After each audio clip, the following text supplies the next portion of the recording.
Welcome to the Veterinary Financial Podcast, where we discuss financial freedom and professional success. I'm Meredith Jones, a veterinarian and financial planner for vets. I'm Joe Warner, also a financial planner for vets. Our guest today is Jason Szumski. He's a practicing veterinarian and the co-founder of VetSoap. Jason, welcome to the show. Thanks for having me. I'm really excited for this. This is going to be a good time. Jason, so one thing I really appreciate about you is that you're such an advocate for new grads getting great mentorship. I'd love to have you talk about what should new grads ask for when they're looking for their first job post-graduation. Sure. I'll bore you with a quick story. Coming out of school, my first case I ever saw, I wasn't even on a day I was supposed to see cases. My boss got me a case and she was like, oh, here's a PUPD Yorkie. So she's probably thought it was going to be a UTI and I was going to move on with my life. I put the ultrasound on the dog to get a cysto and I saw two bladders.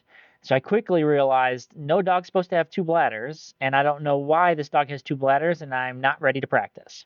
And so from that second, I realized like new grads may need a little extra support than I had previously thought. I mean, I came out, I was class president and VBMA president in Illinois. I had done well in my rotations. I thought I was going to be ready to go. And so to be humbled by the first case was a real wake-up call for me. But that dog ended up having a stump pyometra, so it didn't actually have two bladders, but just looked like it had two bladders. And so the questions that I have new graduates ask for their employers. So I did a study in school and I kind of asked, what do new graduates want? And my first question I'd like to ask is, what does your mentorship program look like? And keep it open-ended because you can get a lot from an employer from that question. And what I want them to say is something around the lines of, we have a structured mentorship program that we're able to adapt as needed. I think that's a purposeful way to do it. So what I mean by that is structured so that if there's no questions, you can continue on going on as previously structured, but adaptable. So like me on day 2, I was like, these blocks are way too long. Let's shut them down. I want to go 20-minute appointments. Got humbled by that too. Way too fast for me on day 2. I didn't have operations on the computers yet. I didn't know the flow yet. But it was nice to have my boss be like, okay, you can do that. I'm going to be behind the scenes this whole time in case you fall behind. I'm here for you. And that was what I was looking for. So have them have an open-ended question. Another question I like to ask is, do you have an example of a mentee and can I talk to them? A lot of times the best proof of success with the mentorship is previous mentees. So I went to one clinic and I asked that question and they said yes. And the mentee was like, yeah, don't come here. This is a total mess right now. And that was a great eye opener for me. I mean, on paper, the mentor looked awesome and the clinic looked great, but the mentee was like, yeah, this person doesn't have the time of day for me, which is something to think about. So talk to the mentee and ask the mentee how their experience was. Ask them to be blunt and honest. I feel like too often people put on a show. And so if you can kind of take the mentee away from their mentor and be like, just be honest with me. I won't tell the mentor anything that happens. I just want to have this to be an open and honest conversation. Talk to them about that. And I really do think like those two questions are very basic, easy questions, but they can get you so far to learn about mentorship. I'm a firm believer in in-clinic mentors. So there's a lot of groups that'll do like regional mentorship meetings, which is great. I mean, you get to talk about some stuff in a big group, but students want mentors in hospital that they can call, that they can grab whenever they have a question or something that they need, because that's where it begins. We don't need someone to go over cases. I mean, we do regionally, monthly, but a lot of the time the struggle and the scare comes from what happens if a case walks in and I don't know what to do with? What happens if I get that double bladder and my boss wasn't here? And so I think that's a big piece of it is who's your in-hospital mentor? Give me an example of one of their mentees. And what does the mentorship program look like? What's the structure of it? Well, kudos to you for finding the double bladder on one of your first cases too. So yeah, stressful. I love that. Yeah, I guess from like the practice side. So you had mentioned a couple of things around how the responses that you want the practices to answer as like saying, hey, we have like a structured mentorship program. And is that kind of what you're seeing those responses to be? Or I guess like what can practices do to help answer those questions? Or what sort of resources can they provide to new grads to help recruit and retain them? Sure. Great question. Most of the talk, this new grad talk that I do is tailored towards employers. So yes, I want new grads to know what they should be looking for, but I want the employers to know what the new grads want so that we can support our new grads better. And there's a couple of things. Now, this is a financial podcast, so I'll start with this one.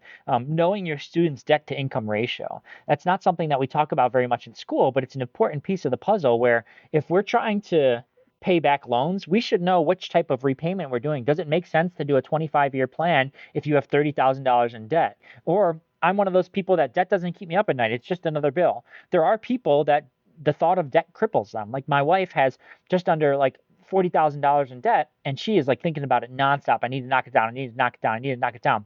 And if that's the mindset, then great. You should think about a repayment program that knocks that down quicker. And so know the debt to income ratio and come in and support these new graduates. I think financial planning is another thing that a lot of people don't do that is so helpful. In vet school, I joked that I had negative dollars, which is true. I was losing money being in vet school.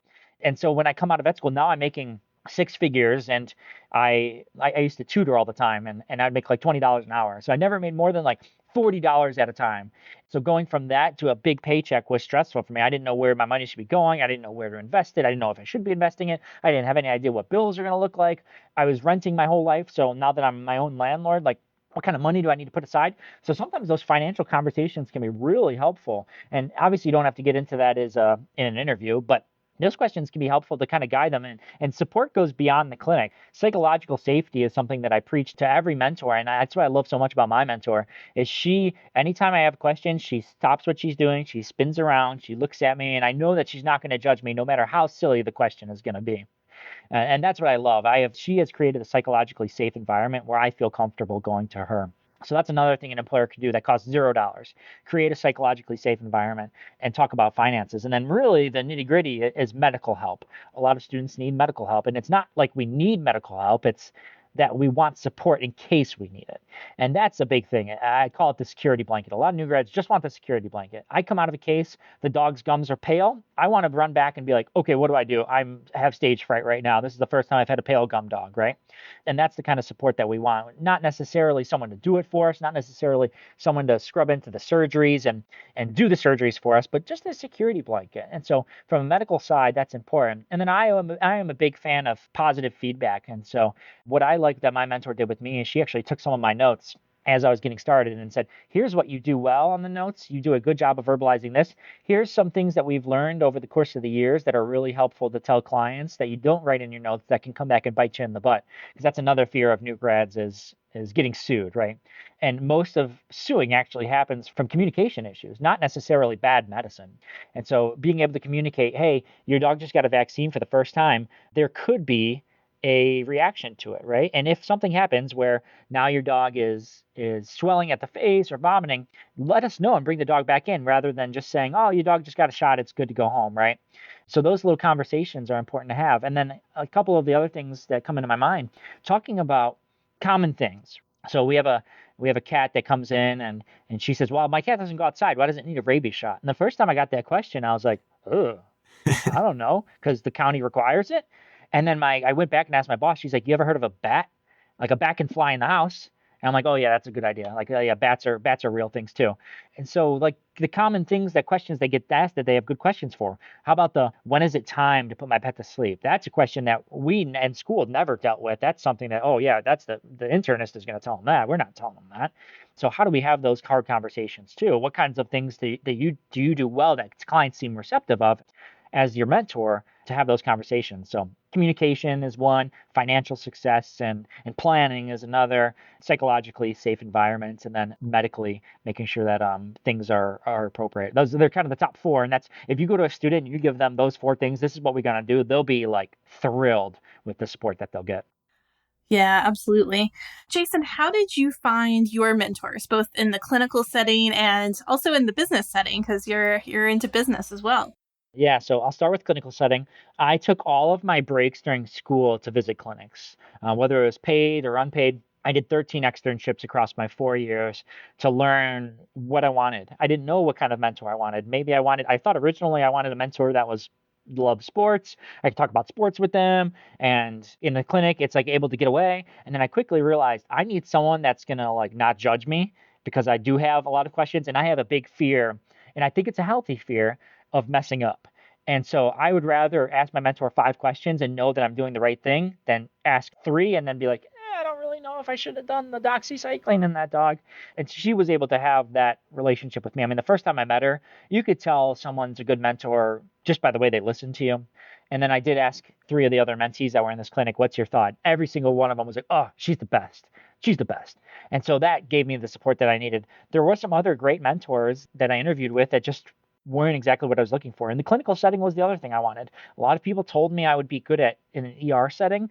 I had never done ER growing up. I was a chemical engineering student, so that was not something that I dabbled in before. But everyone's like, "You're quick on your feet. You're an athlete. You can do this. You just have to know what's going to come in and what to do quickly." And that was a scary thought for me. So I did pick this place on purpose with that mentor because she was so good and she's so psychologically safe. I know if I tell her something, it's not going to get out anywhere. She's not going to judge me, or if she's judging me, it's silently. So, and then business wise, I talk a lot about my network. I think coming on a podcast less than 3 years out, I mean, I do a lot of self reflection. Like, how did I get to here? Because I want to make sure I continue to do things that have helped me become successful. And I talk a lot about the network. And I think some people, when they hear networking, they think, oh, that's a little sleazy. You're trying to get something out of someone. And that's just not how I view it. I am genuinely interested in someone else's life and how I can help them. That's my basis, is how can I help someone, right? And so I'm thinking back like 3 years ago, they asked me at University of Illinois to do this business development course. And they're like, oh, we want to talk about finances. And I'm like, oh, I know someone who I got connected through at another conference that's really good with finances. And that's how Meredith got set up with the University of Illinois. So like those kind of connections are really nice, where I'm like, I don't know exactly where this relationship will take us, but there's always something that comes up. And then I have someone in the back of my mind that I'm like, oh, this person would be great for that. There's a couple of other mentors that have really helped. I mean, Andy Rourke is a big name. He has his own chain of conferences, and I helped him host his first ever virtual conference. And then we kind of stayed in touch. And then I actually did an externship at his house where I lived with him for 2 weeks and got to do the ins and outs of everything Andy Rourke, it was amazing to just see him as a celebrity, just be a normal person. Like we went to Battle of the Books, we went to Chipotle, like we did all these things together. His dog ate chocolate cake the first night I was there, like just stuff that happens to everybody, right? And just being a good, solid human. That's another thing that I didn't mention about the psychologically safe that costs nothing. Being a good person costs nothing either. So I really do think that's part of it too, is be a genuinely good person. It costs $0 to be nice. It costs $0 to ask people how they're doing. It costs $0 to learn what their areas of expertise are. And then the relationships build. I mean, so like in that scenario, like, yes, I helped Meredith get some extra clients from University of Illinois. And there's going to be some point down the line where she's like, hey, I need help with a new graduate. And she's like, oh, I have Jason in the back of my head, right? And so you may not always know where it's going to go, but being purposeful in your network is so important. And it really is genuine. I mean, I'm not going to get off this call and be like, oh yeah, thank gosh, I'm done with that. That was all so fake. Like this is real. This is real passion and enjoyment.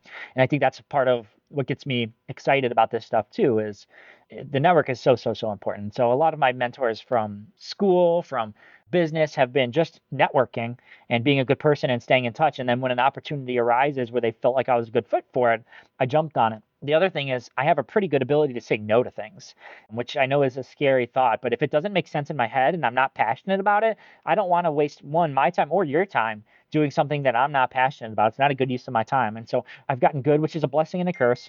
I've gotten pretty good at saying, hey, this isn't working, or I'm not the right guy for the job, but here is someone that may be the right person for the job. And that's been really helpful too. I don't want to put my name on a product that I'm going to half effort it, right? I want to make sure that if I'm putting my name on a product, it's going to be full speed ahead. I want to make sure that it makes sense. I want to make sure that it fixes something that needs to be fixed. I think we hear like so often in like business in general that if somebody's in it just to make a quick buck and they're not actually passionate about it, then it's much harder to be successful. So I'm glad you like brought that up. And I think that makes a lot of sense. This is going to age me, but I just saw a TikTok yesterday of a rapper who he's like, there's a billion rappers that are better than me, but I love what I do and people can tell that. And I think that speaks volumes, not just in the rap world, but in the world. Totally. Yeah. And I have to go back to something you said earlier, just because it kind of made me laugh a little bit around bats, because I'm not a vet, but my wife is a veterinarian. And so the fact that bats carry rabies were not even something that crossed my mind. And then we had a friend with a bat in their house and my wife was freaking out. She's like, tell him to get out of the house. This isn't Yeah. It's just something you don't think about until it happens. And you're like, oh my gosh, that makes sense. Exactly. And that's awesome. I think the way you think about both like the clinical side and then also like the business side, when you think of mentorship, I guess there's a lot of vets that I know Meredith and I talk to just in our jobs or that we get connected with that are also interested in some sort of business ownership as well outside of their clinical practice. If you were talking to one of those veterinarians, what's some advice that you would give to them what are some like tips to get started? And would you like be open to kind of sharing your story a little bit on how you got into that business ownership as well? Absolutely. I'm an open book. You'll learn that about me in my eyes. So we talk a lot about intellectual property in the entrepreneur world or whatever. I'm a big fan of, again, purpose. So if I say something that is my intellectual property, that Joe, you go on and you make $1 billion off it, and veterinarians have great lives now because you did it for them, I'm happy. Veterinarians won. That's a win for me. I'm a happy guy. And so I'm not someone that protects my intellectual property very well, and call it what you want, call it naive or whatever. But if the veterinarian world gets better, that's a win for me. And so that's kind of where I start is I am an open book, really. I think that going back to like becoming a business owner, so I got connected. I helped the University of Illinois. I was in vet school during the pandemic, and so virtual. If you've ever been a part of academia, you know that academia moves really slow. So imagine having to go from doing in-person lectures for 150 years to now having to go online. Impossible to think about. But young techie guy who uses Skype calls, Zoom calls all the time. I'm like, hey, this is easy. Like I could set it up. We can get it rolling. Like if the teachers have questions, I can help manage it. And so one of my professors actually said, your job as a student isn't to fix the university's issues. And I agreed, but I'm like, well, we kind of need it. So let's do it. And that was kind of my engineering mindset there, that there's a problem, let's just fix it. I'm a big believer in talking about problems and acknowledging that there is an issue, but I'm even more of a believer in trying to fix that issue. And so as class president, I got a lot of flack sometimes where people would come to me with these problems, and I'd be like, okay, let's do this, let's do this, let's do this. And they'd be like, whoa, whoa, whoa, I just wanted to vent. I don't want you to actually do anything about it. And I'm like, whoa, that's not how I'm wired. I'm not wired to vent. I'm wired to fix your problems. And so that's taken me some time to wrap my head around, like, why is that the case? Why do veterinarians think like that?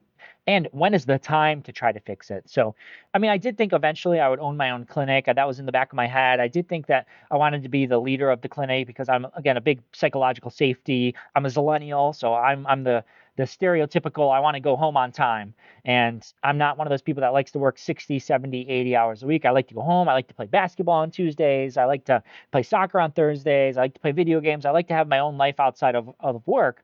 And so it's important to me that when I'm at work, I'm working hard. And when you won't find someone that's more efficient during work hours than me. And I think that's important, that the zillennial narrative is the Gen Z millennial era. It's not laziness. It's we want to have things outside of work that are important. And so I think that's another piece of this puzzle is I've always wanted to be more efficient. And so when this AI scribe opportunity came up to me, it was one of the people that I got connected with through the University of Illinois. He said, hey, here's a problem in veterinary medicine, and here's my proposed solution. And I said, brilliant. That makes total sense. He came to me with a bunch of ideas before that, and I said, no, doesn't make sense. No, doesn't make sense. No, doesn't make sense. And then he came to me with that one, and I said, that's it. I remember the first time I was shadowing, so I was chemical engineering. So I was doing a lot of shadowing in areas to try to get experience. And the technician there was like, why do you want to be a vet? I'm like, oh, I want to help animals and I want to help people. And she's like, well, if you wanted to help animals, you'd be a technician. Doctors don't actually hold animals or draw blood. They just do paperwork. And I'm like, okay, eye opener. And I think about that often as I was going through school. I'm like, how can we get notes done faster? Is it templates? Is it? And then ChatGPT came out. And we're like, whoa, hold on. Now our templates are done just like that. And then we figured out that we can take voice audio and turn it to transcriptions and then use that to make the SOAP notes. And now we're getting somewhere where the previous notes took 10 minutes to write. Now they're taking 30 seconds to write. And that's filling a huge hole that veterinarians hate doing paperwork. And so that full circle random story was to tell you that if a veterinarian came to me and said, hey, how do I start a business? My first question would be, what are you trying to fix? Because if you're just, like you said, Joe, if you're trying to just make a quick buck, it may not work out. That's what scares me about the AI scribe world is there's so many people out there that are just trying to make a quick buck because they know that it's a necessity. But really, I ask people, like, what's your why? Why are you doing this? Do you want to go to more of your kids' baseball games? Do you want to leave work on time? Do you not want to have to spend 45 minutes writing surgery notes after your surgeries? Would you rather just verbalize them as you're closing the abdomen? Which is a possibility. So I think that's the main thing is what's the problem you're trying to fix? And then in the AI era right now, there's so much that we can do with technology to brainstorm, to build, to adapt. And a lot of it is as an individual. So I can use Claude Code and build an app. I can use Lovable to build a website. I can use ChatGPT and Gemini to brainstorm on ideas. Maybe I don't have the answer to whatever my problem is, but maybe ChatGPT, I say, hey, give me 30 possible solutions to this, and 29 of them stink, but one of them's good. That's a win, right? And so I think using AI in the right ways, and my sister-in-law is big into conservation and saving the earth, and I think it's important that anytime I talk about AI as an AI business owner, that we think about the importance of conservation and using AI responsibly, right? Do we need to be using AI to make our grocery lists? Maybe not.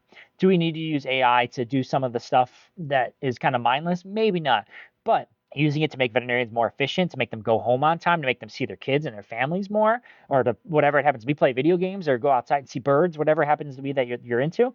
Yeah, that's a great use of it. And so I'm very conscious about purposeful use of AI as well. And right now we're in a weird time where there's really no rules about what AI can do and what we can use it for.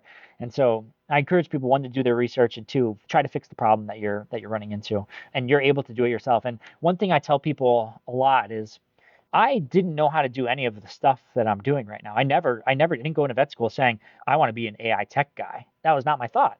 And when it came up, I'm like, I don't know anything about AI. And so the fake motivational phrase that I tell people is, just because you haven't done it doesn't mean you can't do it. And I think that comes with some responsibility. I think you have to do some research. I think you have to do some homework. I think you have to be invested. But with that said, there's a world of problems out there that we can fix if we have just a little bit more grit, a little bit more initiative, a little bit more ambition. I think that's kind of where this stems from, is my engineering mindset. And all we do as engineers is fix things. If it's broken, let's fix it. I was a tech guy growing up, but really all I did was Google it when my aunt would call me, and I'd Google it and figure out the solution from Google, right? I mean, like, I wasn't actually knowing what was going on behind the scenes. I was just finding the solution for it. And that's important for problem solving in general. Yeah, and that's something that definitely comes up as a business owner is, yeah, we're constantly learning new skills, partly because we have to. And of course, talked about your life outside of work. And so how do you balance business ownership with clinical practice, with also having a life outside of work? And I would say 5 years ago, this wasn't possible. You can't own a business and practice full time and have a life. I mean, you'll see there's so many people over the last couple of decades that ruin their job or ruin their relationships with their significant others because of that ambition, right? And now we're at the time where, one, psychological safety again. So I told my boss, when I have downtime, I'm going to be working on other projects. And if I have stuff to do at work, then I'm going to do it efficiently. So using tools to make sure that you're efficient at work is number one. Leaving on time is so important.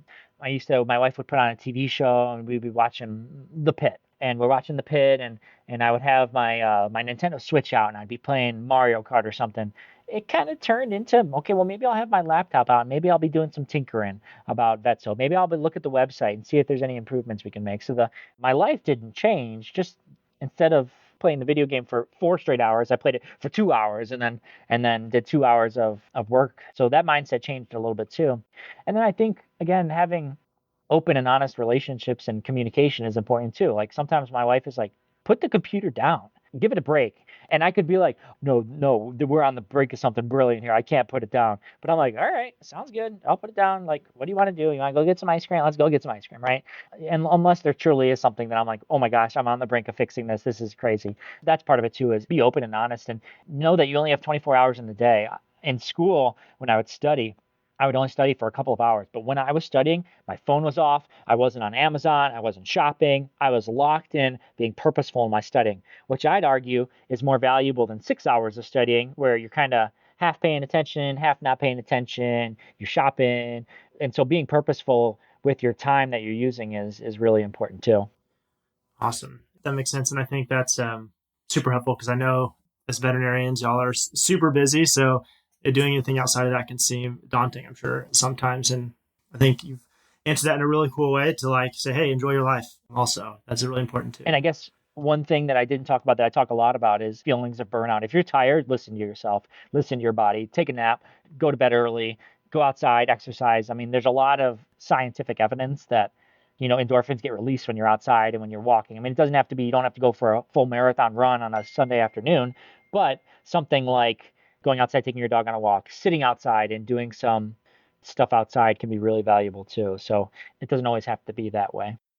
Yeah, no, that makes total sense. And I guess like you said the word like engineer a lot. It sounds like you're always kind of thinking about like ways to like solve problems or fix problems and things like that. I guess when you look at just vet med in general, obviously you've started VetSoap to work kind of the AI scribe side of that. What roles does AI have in vet med as a whole? So I think the cool thing is we've never seen an adaptation in veterinary medicine like AI scribes.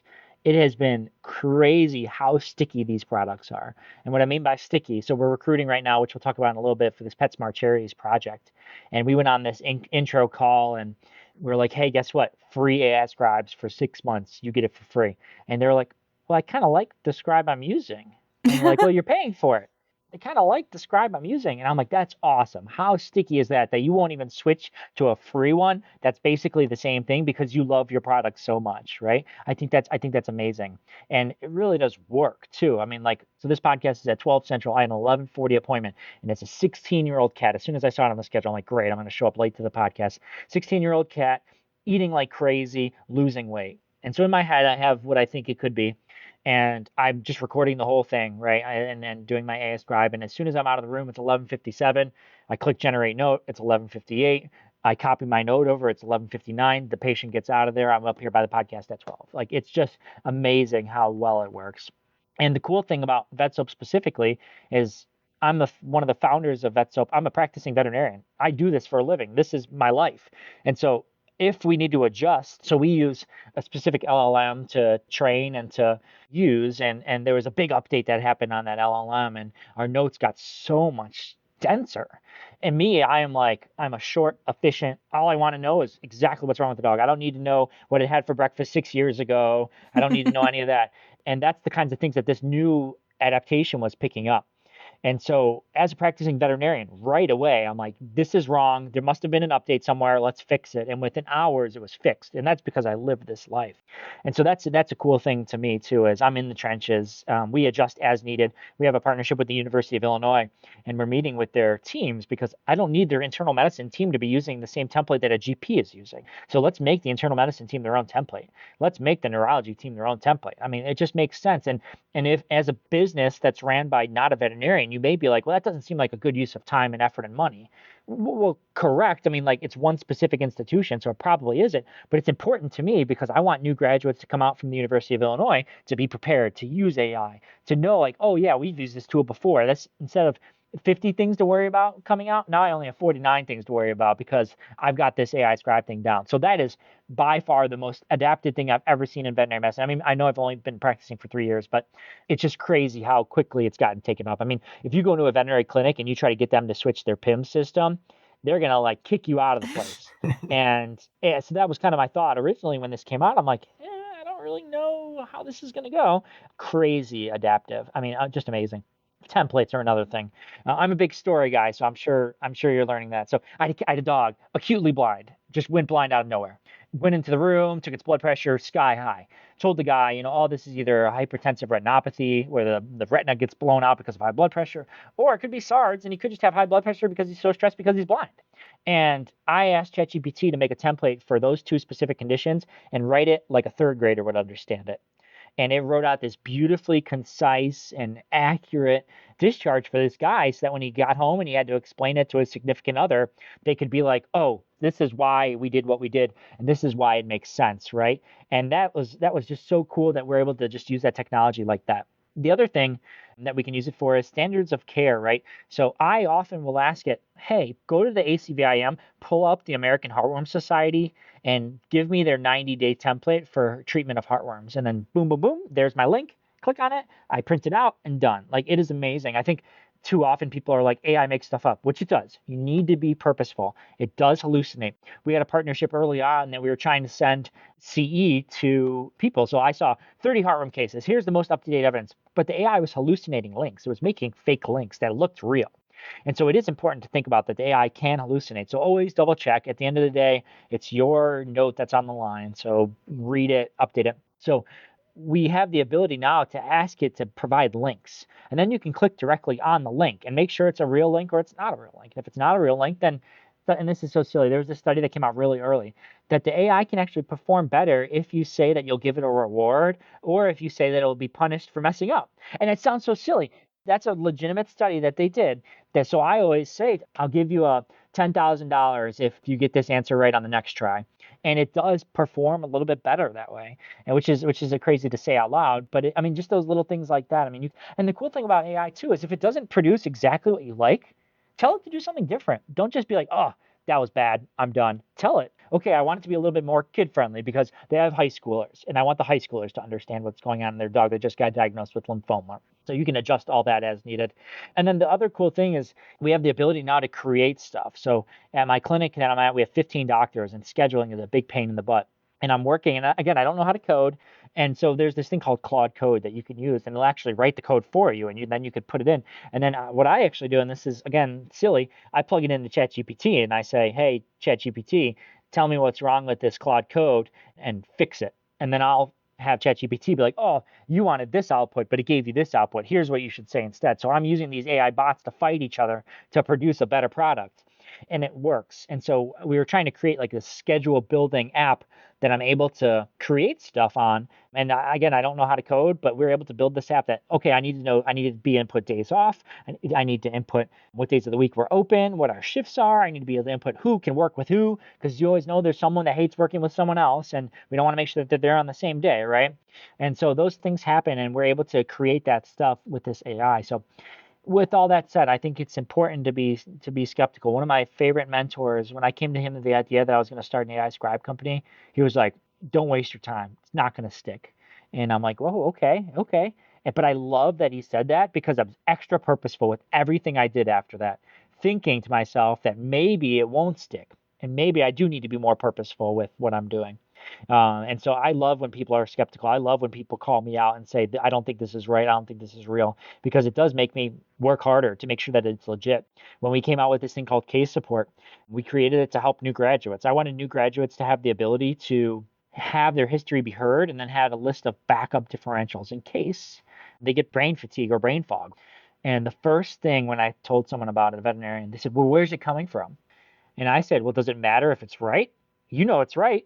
And they said, yeah, it matters. And so I'm like, okay, let's go back to the drawing board here. Let's make sure that it's only pulling from good sources. And so those are the kinds of things that were important and that we were able to adapt and do. I have recently like little side hobby too, like with building small little like applications using Cloud Code. And what you had said is really interesting because I feel like that makes a lot of sense when you think about AI in a way to help supplement in areas where like we're not as strong. You mentioned like you aren't a programmer, but here you are as a founder of an AI company, which I think is awesome.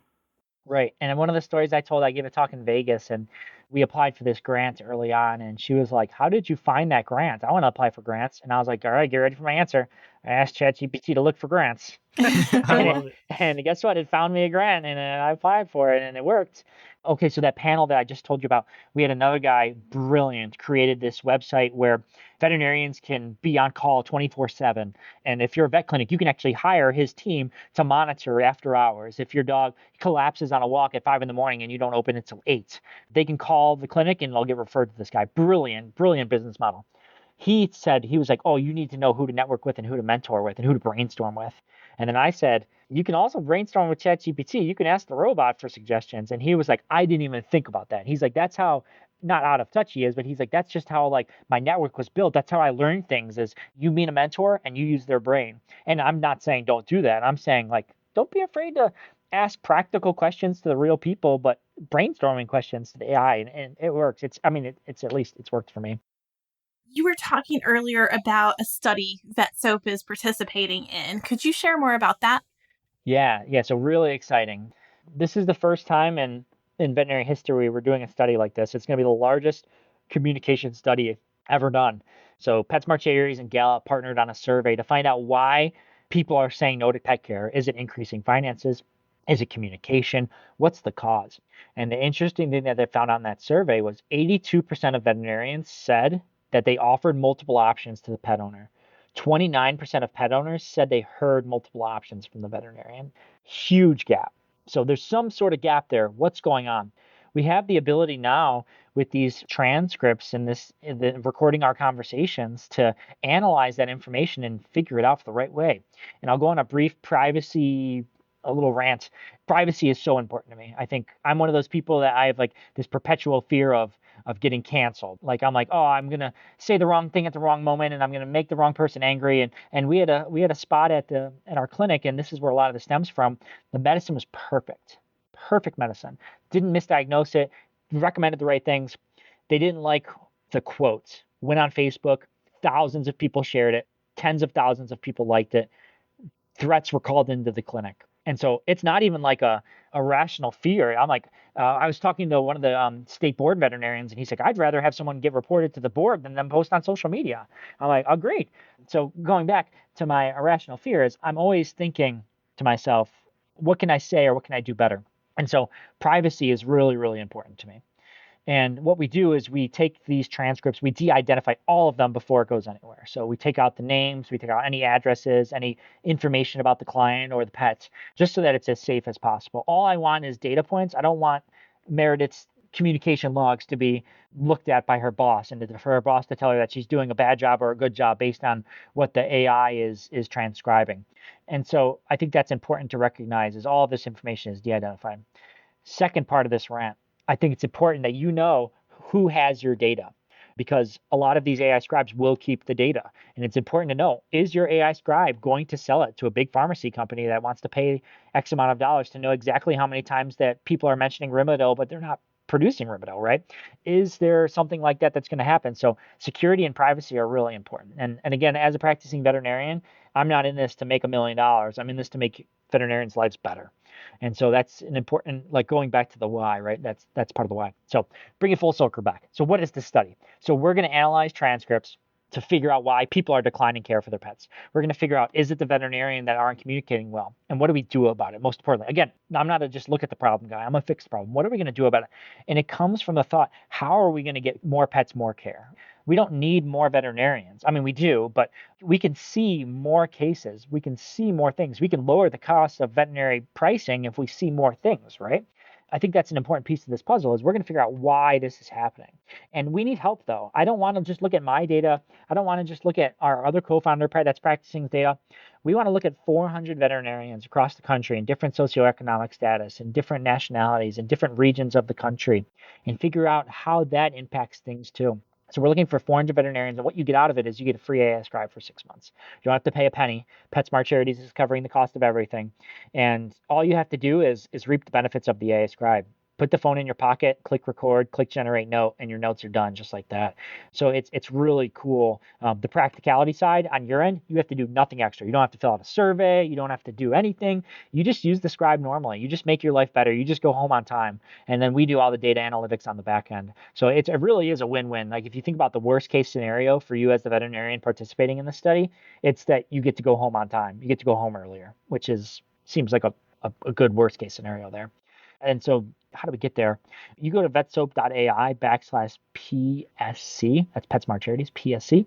You fill out the link. You just have to fill in some information so that we know your geography, your socioeconomic status of the area in that spot, your clinic, where you're at, how many doctors you have, those kinds of things. And then from there, we'll reach out and get that information. The goal of this study is to have all this data analyzed starting May 1st, ending November 1st, and presented at VMX in 2027 so that we can figure out why people are declining care. I'm guessing the full JAVMA study and Gallup study are going to take a little bit longer than that, just by the way the cookie crumbles there, but we'll have a lot of data over the next 6 months. And that's what's really exciting. I mean, I was talking to a board certified nutritionist, and she's like, I would love to know how many times people talk about fat dogs but don't recommend reducing calories.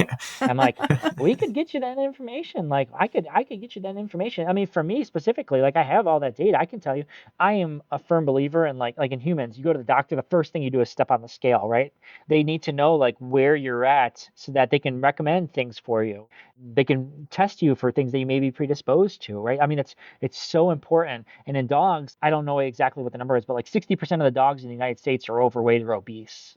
It's a big problem that we have, that these dogs are just putting all this strain on their joints that they don't need to be. And me, right? I have a pizza in front of me. I can't stop eating it. I'm going to eat the whole pizza, right? But I mean, as a pet owner, like you can feed your dog 3/4 of a cup instead of 1/4 of a cup, and then switch the treats from pup cups to frozen carrots, right? We have the ability to make their qualities of life so much better as the human, because we're the ones that's helping them. Anyway, so that's kind of the fun thing about this, is that we have so many ways that this is going to go. Again, very important that you know where your data is going, the privacy behind it, the security behind it, and then make sure that, like, if you have questions, reach out to us. We're practicing veterinarians. Our goal is to help you. Our goal, the partnership is really great because we get to learn all this, but also selfishly, I get to help 400 more veterinarians get home on time, and that's a win for me.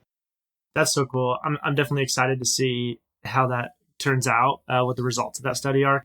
I would love it if my wife got home on time every night too, so from work. Right. And again, going back to my point earlier, we've never done this before. I don't know how to do it. I don't know what I'm doing, but I'm going to try. I'm going to do my research. I'm going to work with the right people so that we can get this done. So I think too often as veterinarians, we're like, oh, I don't know how to do that. I shouldn't do it. And that's a good rule of thumb, especially like surgery. And, like maybe if you haven't done a splenectomy before, like a hemoabdomen, not the best one to start on, right? But in this case, if you build a network and you do things the right way and you try something, like, don't be afraid to fail. That's another thing that I say often. I know it's so cliche, but it's true. And then failing doesn't need to be this whole product sinks and we go bankrupt and I lose my house. That's not what I'm talking about by failing. I'm talking about, I asked ChatGPT to build something and it builds it wrong. It builds not how I like it. That's a fail. And that's okay. We're going to fail like that. And the importance is that you fix it and make it better. I love that. You're a super interesting guy. You have a lot going on. How can the vets that are listening to this show get a hold of you or get in touch with you? Yeah. So I'm a big email guy, and so you can reach out anytime, jason@vetsoap.ai. And I love LinkedIn. LinkedIn is like my Instagram and my Snapchat of 2014. I love scrolling through LinkedIn. And so reach out on LinkedIn. I mean, I'll be bluntly honest. We have so many recruiters that are on LinkedIn that are messaging me about hospitals that are 7 states away. So I'm not the most responsive all the time. But if you messaged me and you said, hey, I listened to your podcast, I have a crazy cool idea that I want to run by you, I'm responding in 5 seconds and I'm working with you. Like I think I'm just a normal guy. Like I'm just a veterinarian that has a little bit of ambition. Like, but I got plenty of debt. I'm gonna go downstairs and go see some cases after this. I just had some leftovers for lunch. Like I'm not anything special. Just a little bit of ambition and the will to try to fix things. So don't be afraid to reach out or communicate. Or I mean, like my goal is to help veterinarians. And it's morbid and probably not the best way to end this, but at the end of the day, when I'm on my deathbed, I want people to think like, wow, he was a helpful guy. He really wanted to help people. Like that's what I want people to take out of this. Not that, oh, he made $1 billion and had a house in Cabo. That means nothing to me. I want people to say he tried hard. He wanted to make the veterinary profession better. All right. That's so awesome, Jason. And that brings us to our last question. What is your best advice for our listeners? Yeah, I feel like I've been ranting and preaching this whole time. So there's a lot of different pearls throughout this whole thing. One of my favorite quotes that I end all of my talks with, and this is just a little bit morbid, and maybe I need to reevaluate how I end my talks. So, okay, 2 pieces of advice. I'll start with the less morbid. I'll start with the more morbid one and then on a higher note. I went to a talk early on in veterinary medicine, and this guy had all these isms that he talked about. All of these like, oh, here's my success. Here's what I've done. Here's things that I think are so helpful. And then the last slide said, that was short. That was all it said on the slide. That was short.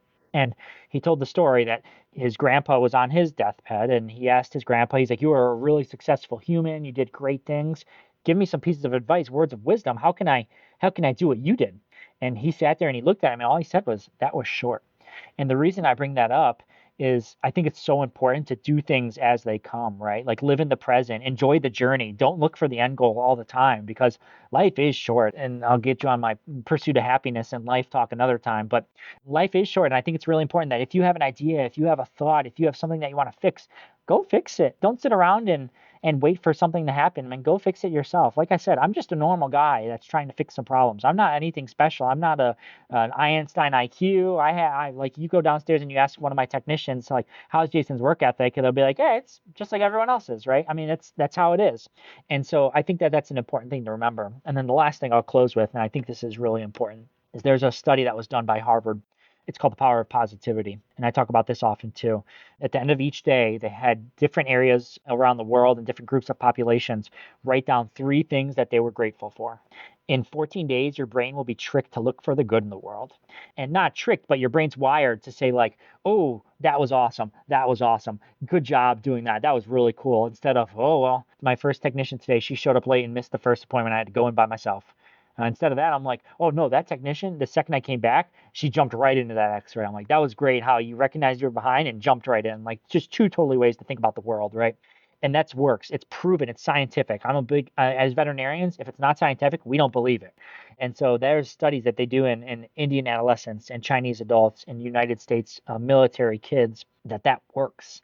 And so I really encourage people to try that. It changed my life when I went to that talk and I started doing it, because now I am like that, where everything that happens, I'm like, oh, that's amazing. That's great. That's great. And I think there's a toxic positivity word out there that's a red flag. And that's not what this is. This is true, genuine, enjoying what you're doing, looking for the good in things. Like media, right? You think about turning on the news, 10 segments, 9 of them are going to be bad, right? It's bad things that are happening. And we don't need to live like that. I think, again, life's too short to think about like all the bad things that are happening, because there are bad things that are going to happen. You're going to have an angry client. You're going to have something bad happen where you overdose a dog on too much hydromorphone, right? That stuff's going to happen. And it's important to not get caught up in that. And what I tell myself is it's not fair to the next patient if I carry that with me. I need that next patient to have my full attention. I need that next patient to deserve what they came in for, and not for me to be carrying on things that have happened. So that's kind of my biggest piece of advice, is do your best to look for the good in things, because there's a lot of good things out there. That's such a great takeaway. Yeah, this has been a great conversation, Jason. Thanks so much for joining us and sharing your perspective. Yeah, thanks for inviting me and listening to me rant for an hour straight. I know that can't be easy, so I appreciate your time, and let me know again if there's anything I can do to help any of you or anyone listening too. I'm happy to help. Thanks so much for listening. My mission is to help you take control of your finances and build the life you envision. If you'd like to see how financial planning can support your goals, visit allvetfinancial.com and click the Book Now button to schedule a free intro call. Until next time, take care and continue your path to financial success. This podcast is for informational and educational purposes only and should not be considered individualized financial advice. If a specific investment is mentioned, it should not be considered a recommendation or endorsement to buy or sell the investment. All investments involve risk. Past performance does not guarantee future results. You are encouraged to seek the advice of a financial professional before implementing any investment strategies discussed. Yay, compliance!